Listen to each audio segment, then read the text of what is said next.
समस्या में ही समाधान है। यह एक ऐसा मंत्र है जिसे हम सभी ने कहा है या सुना है, लेकिन क्या यह सच है? बहुत से लोग समस्याओं के सामने खड़े होकर बस इंतजार करते रहते हैं, आशा करते हैं कि समस्याएं अपने आप हल हो जाएंगी। यह एक सामान्य सोच है कि समस्या से बचने का सबसे अच्छा तरीका है कि हम इंतजार करें और उम्मीद करें कि समस्या खुद ही ठीक हो जाएगी। लेकिन क्या यह सच है? क्या वाकई मुश्किलों का सामना करना और उनसे निपटना इतना आसान है? इस वीडियो में हम बात करेंगे कि समस्याओं के सामने खड़े होकर इंतजार करना सबसे अच्छा विकल्प नहीं है। हम आपको सिखाएंगे कि समस्याओं का सामना करना, उन्हें हल करने का सही और प्रभावी तरीका है। इस वीडियो के माध्यम से हम सीखेंगे कि हमारी मेहनत, समर्पण और सही दिशा में कदम बढ़ाने से ही समस्याएं हल हो सकती हैं। तो इस वीडियो को देखें और सीखें कि समस्याओं का सामना करना और उन्हें हल करना ही सच्चा समाधान है। तो चलिए शुरू करते हैं। दोस्तों, बहुत समय पहले की बात है। एक राज्य का राजा बहुत चिंतित था क्योंकि उसकी पत्नी का जन्मदिन नजदीक आ रहा था।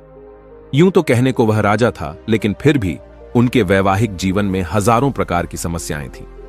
परंतु राजा जन्मदिन पर अपनी पत्नी को एक ऐसा उपहार देना चाहता था कि जिससे उनके जीवन में जो दुख है वह कम से कम उस दिन के लिए दूर चला जाए।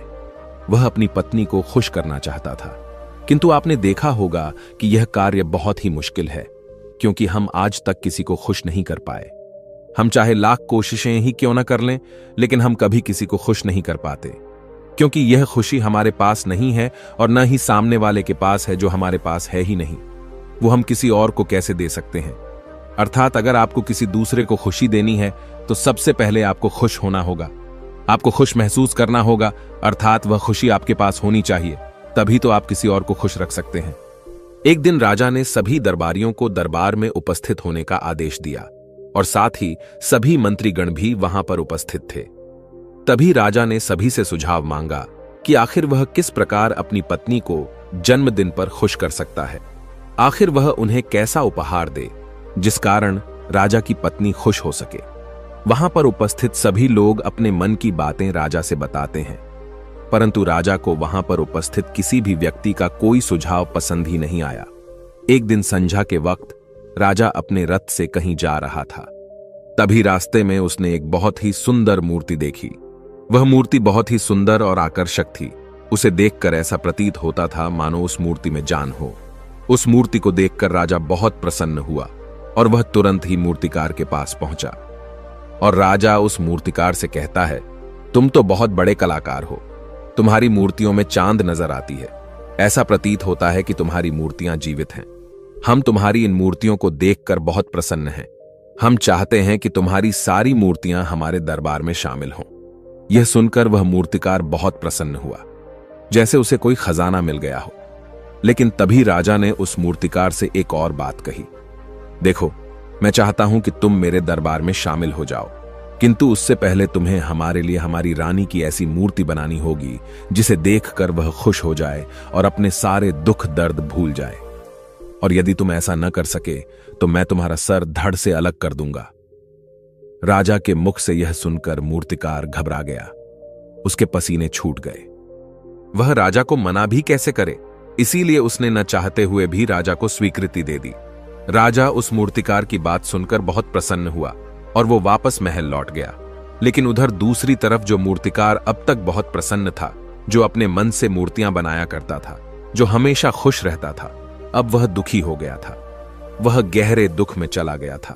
वह डर के कारण रानी की मूर्तियां बनाना शुरू करता है, परंतु जो भी मूर्ति बनाता था उस मूर्ति को देखकर ऐसा प्रतीत होता था मानो वह मूर्ति बहुत दुखी है, उसे किसी प्रकार का कोई दुख है।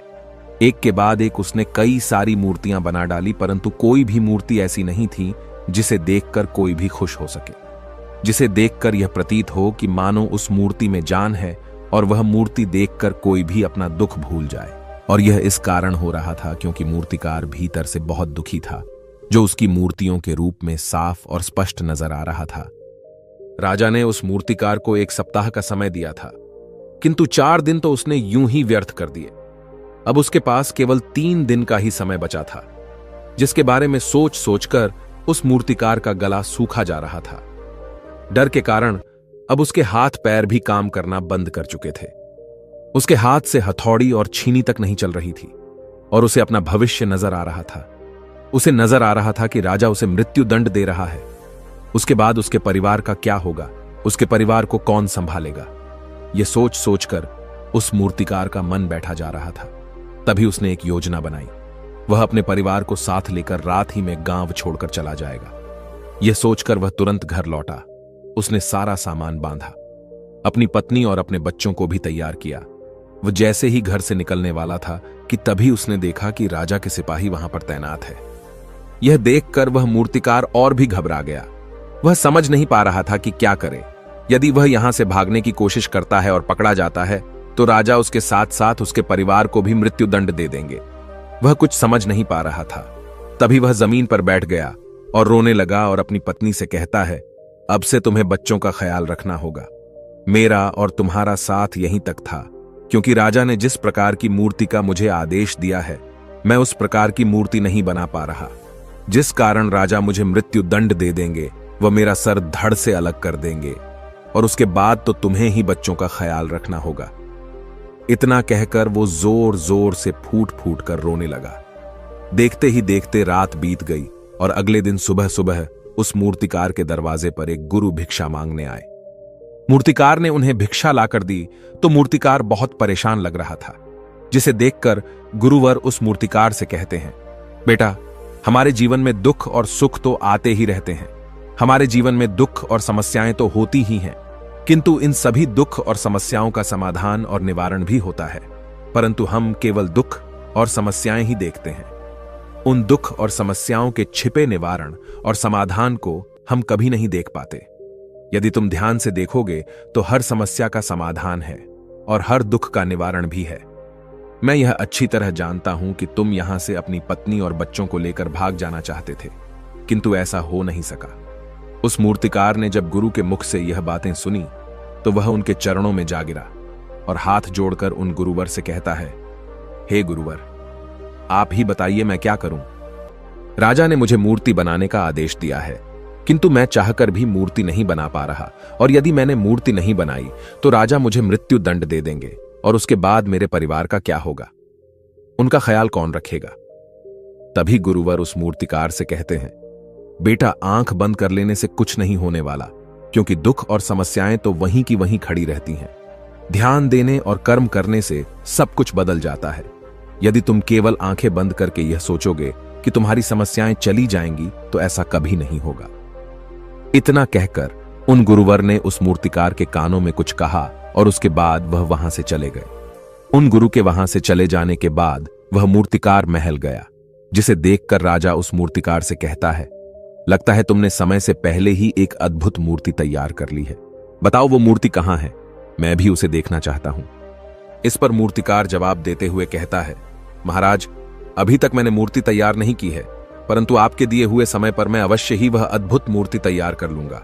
लेकिन उससे पहले मेरा एक बार महारानी से मिलना बहुत आवश्यक है, अन्यथा वह अद्भुत मूर्ति तैयार नहीं हो पाएगी। राजा ने उस मूर्तिकार की सारी बातें ध्यानपूर्वक सुनी और उसके बाद राजा ने मूर्तिकार को महारानी से मिलवाया। मूर्तिकार महारानी से मिलने के बाद महारानी से प्रश्न करते हुए कहता है, महारानी जी, किसी भी औरत के जीवन का सबसे बड़ा दुख क्या हो सकता है। इस पर महारानी जवाब देते हुए उस मूर्तिकार से कहती हैं, किसी औरत का मानव बन पाना उसका सबसे बड़ा दुख है। तभी वह मूर्तिकार महारानी से एक और प्रश्न करते हुए कहता है, महारानी जी, किसी औरत के जीवन का सबसे बड़ा सुख क्या है। महारानी उस मूर्तिकार के इस प्रश्न का जवाब देते हुए कहती हैं, किसी भी औरत के जीवन का सबसे बड़ा सुख उसके पति और उसके बच्चों का उसके पास होना है। महारानी के मुख से अपने प्रश्नों का जवाब जानकर मूर्तिकार बहुत प्रसन्न हुआ और उनसे आज्ञा लेकर वह वापस अपने घर लौट आया और अब से वह दिन रात उस मूर्ति पर काम करने लगा। देखते ही देखते पूरे 3 दिन पूरे हो गए। आखिरकार रानी के जन्मदिवस वाले दिन वह मूर्तिकार उस मूर्ति को लेकर राजमहल पहुंचता है। लेकिन अब राजा के मन में यह बेचैनी थी कि पता नहीं उस मूर्तिकार ने आखिर कैसी मूर्ति बनाई होगी, पता नहीं वह मूर्ति महारानी को पसंद आएगी भी या नहीं। इस प्रकार के कई प्रश्न राजा के मन में चल रहे थे।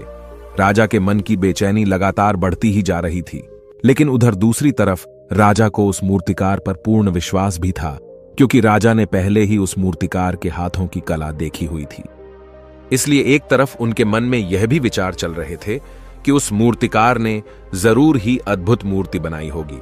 वह मूर्ति सफेद कपड़ों से ढकी हुई थी।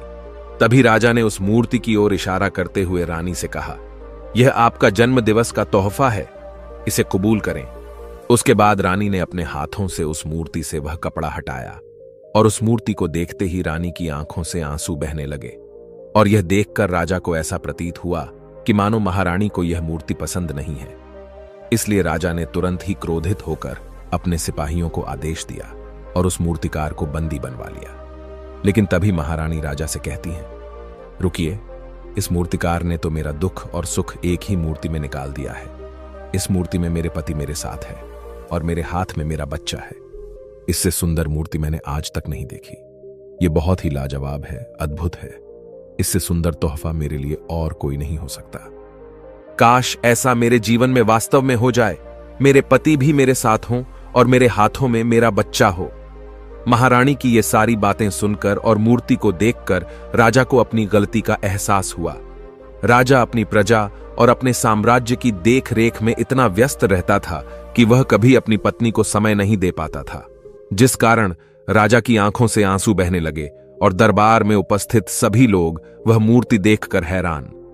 आज तक किसी ने भी ऐसी सुंदर और जीवित मूर्ति नहीं देखी थी, जिसमें सुख और दुख एक साथ नजर आ रहे हों।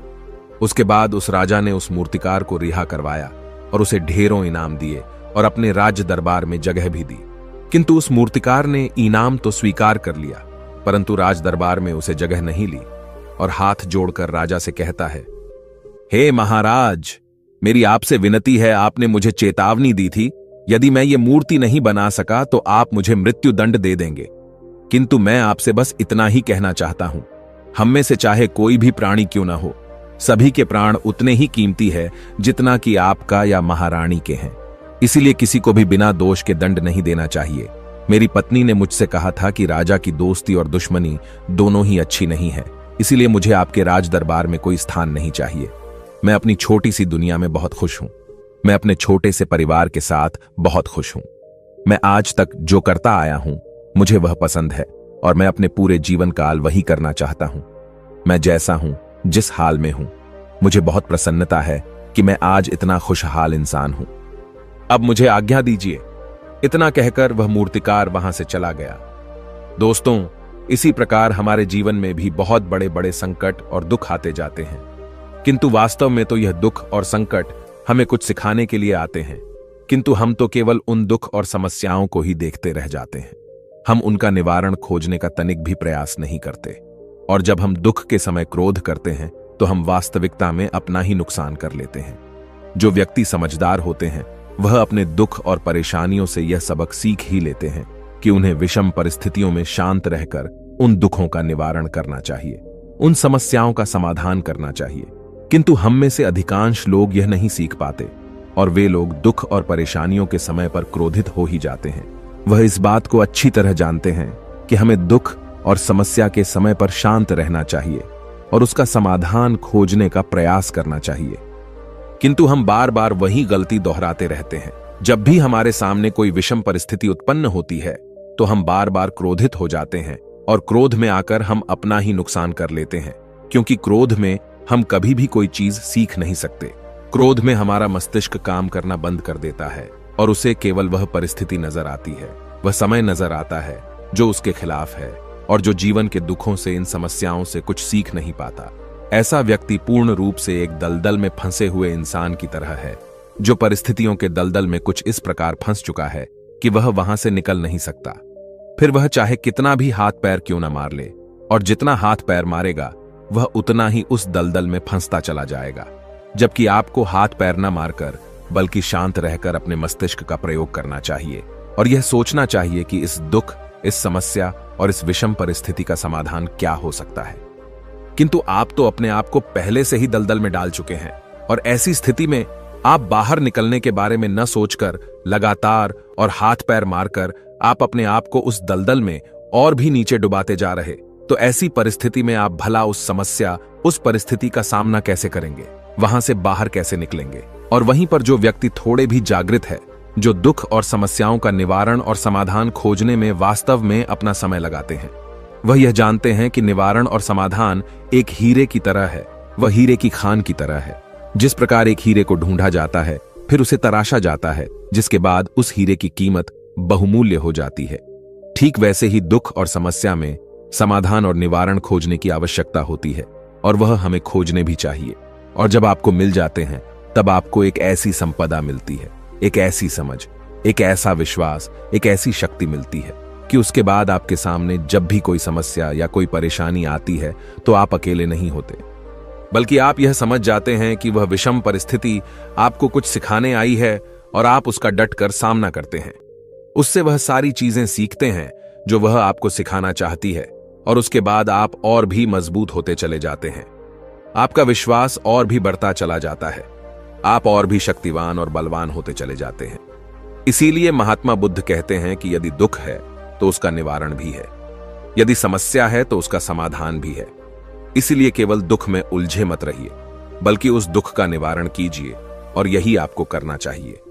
केवल हाथ पर हाथ धरे बैठे रहने से या फिर यूं ही समय को व्यर्थ गंवाने से आपको कभी भी उसका निवारण नहीं मिलेगा, बल्कि जितना आप उस दुख और समस्या से अपनी जान छुड़ाकर भागने की कोशिश करेंगे, उतनी ही तीव्रता से आपके पीछे भागेगी।